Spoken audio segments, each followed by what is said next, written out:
Bonjour et bienvenue sur Isobourse. Vendredi 20 novembre 2020, l'indice CAC 40 a terminé la semaine sur une hausse hebdomadaire de 2,15% à 5496 points, portant sa perte à 8,1% sur l'année 2020. À une vitesse réduite par rapport aux deux précédentes semaines, le principal indice de la Bourse de Paris a poursuivi sa hausse en direction des 5500 points, sans toutefois parvenir à s'affranchir de ce niveau en clôture.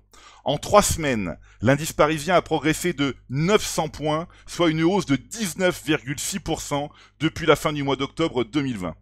Alors si le mois de novembre 2020 s'était terminé ce vendredi, cette envolée exceptionnelle serait la plus forte hausse mensuelle des 30 dernières années, soit 6% de mieux que les mois d'octobre 2002 et mars 1998. Sur l'horizon moyen terme, la courbe de pression Isobourse 5 mois du CAC 40 évolue toujours au-dessous de la courbe 20 mois, mais les deux courbes continuent de se diriger vers un croisement haussier.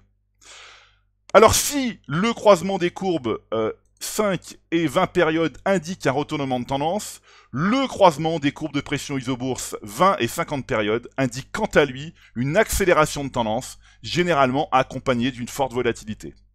Et bien sur l'horizon très long terme, le croisement baissier des courbes de pression Isobourse 20 et 50 trimestres évoqué dans la chronique de début avril 2020 ne s'est toujours pas concrétisé sur l'indice CAC 40.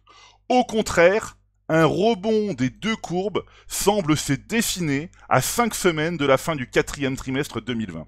Il s'agit d'un événement technique majeur que nous ne manquerons pas de surveiller en fin d'année 2020. Mais avant cela, il reste 6 séances pour clore le mois de novembre.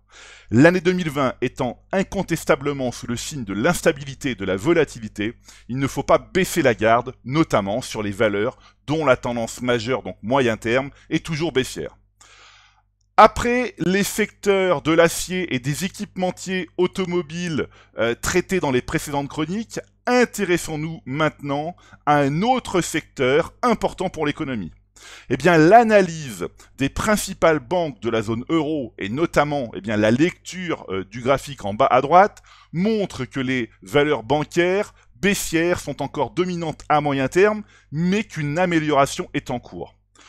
En effet, après une phase baissière identifiée en mars 2018, les courbes de pression Isobourse 5 et 20 mois sont en train de se croiser à la hausse sur la banque espagnole, Santander, donc la première banque espagnole. Alors, 55% de baisse depuis le croisement baissier ici des courbes de pression Isobourse 5 et 20 mois en mars 2018. On peut également dire la même chose sur le groupe bancaire néerlandais ING Group, voilà, qui lui aussi, après une phase baissière parfaitement identifiée par Isobourse en février 2018, nous avons ici un croisement haussier qui est en cours de formation, donc un croisement qui devra être validé à la fin du mois de novembre. Mais voilà, donc nous avons quand même des événements très intéressants qui sont en train de survenir sur les banques. Alors on pourrait également parler de la banque allemande, donc la Deutsche Bank. La Deutsche Bank évolue déjà dans une tendance haussière depuis le croisement haussier des courbes de pression Isobourse 5 et 20 mois, validé en septembre 2019, et elle progresse régulièrement puisqu'elle gagne depuis septembre 2019 déjà 30%.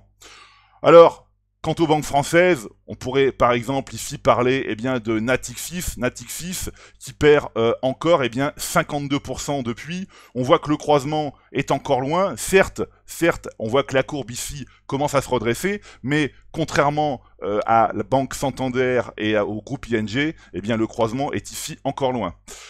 Voilà, écoutez, c'est maintenant à vous de faire le point de vos valeurs en portefeuille avec Isobourse. Je vous donne rendez-vous pour ma prochaine chronique et d'ici là, restez avec nous sur Isobourse.